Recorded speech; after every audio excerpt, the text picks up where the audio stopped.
He didn't call, just arrived like a storm in a rented bulldozer, smirk plastered on his face like he was doing charity. The first impact shattered the east wall. By the third, the rafters, those same beams my father and I had lifted with our bare hands, splintered like brittle bone. He called it a cleansing, said, "Real men don't hide in sheds," but that wasn't a shed. It was the final thing my father ever built, and it sure as hell wasn't his sister's land. It was mine.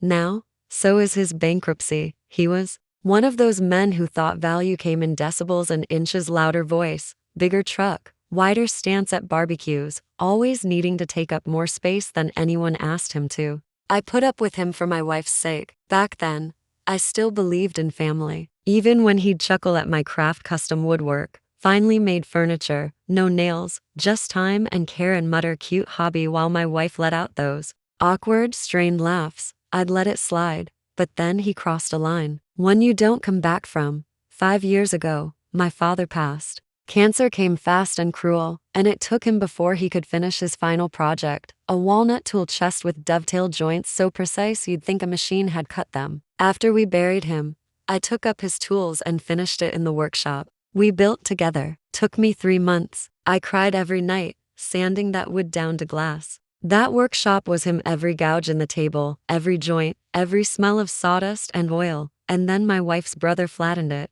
claimed he was reclaiming space on her property. I didn't scream, didn't march up there. I just sat down the hill in my car, with a camera. It began 2 months before the demolition. I received a strange electric bill addressed to her. Odd, since I'd always paid those. After digging, I discovered a clerical error from when we got married. The utilities had been mistakenly registered under her name. But the land, the deed, bought 2 years before we ever met. My name, clean and clear. When I asked her why her brother was sniffing around the back lot, she muttered something about how he thought I spent too much time out there, away from her. She didn't meet my eyes. I didn't press. I just opened a new folder on my desktop, labeled it "Burn Down."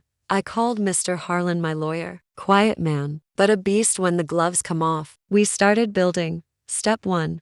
Hired a drone company to map the lot. Time-stamp 3D scans. The workshop sat 10 feet inside my property line. Notarized. Step 2. Documented every single piece inside that workshop: machines, tools, cabinets with receipts, photos, serial numbers, and appraisals from 2 separate experts. Step 3. Tracked down the bulldozer rental contract. Took a few calls, but a buddy at the rental yard came through. Copy sent anonymously, signed by the man himself, license and all.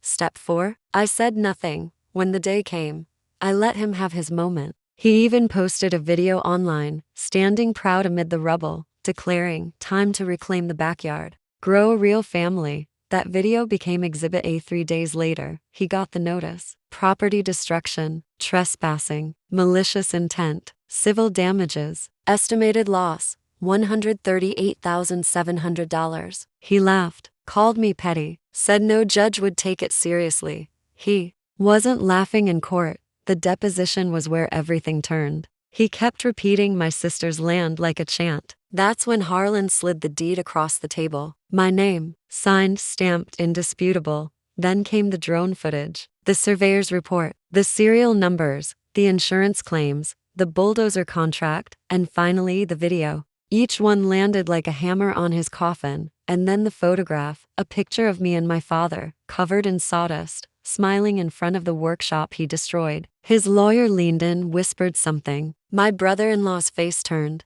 gray. That was the moment he understood what he'd done. The judge ruled in my favor, full damages plus legal costs. He tried to appeal, failed. 6 months later, the repo trucks took his beloved pickup. The boat was sold next, then the house. He and his wife ended up in a rental to towns over. I heard he's working delivery shifts now, taking odd jobs. Credit in ruins. His name, once loud, now reduced to whispers and warnings. As for my wife, she left. Said I became obsessed, that I cared more for a building than for family. She was wrong. I cared more for truth than for lies, for memory than manipulation. I didn't let a building matter more than people, they let it. She watched him tear down the last piece of my father and said nothing. So I did the same when she walked out. I rebuilt. Not the same design, something quieter, nestled deeper in the lot.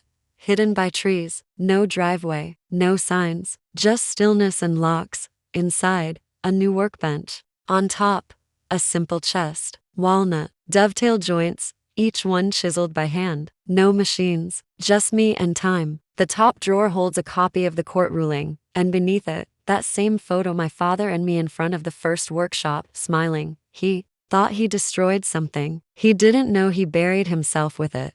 Revenge doesn't always shout. Sometimes it wears a suit, keeps receipts, and moves like a scalpel, clean, deliberate, and quiet enough to echo forever.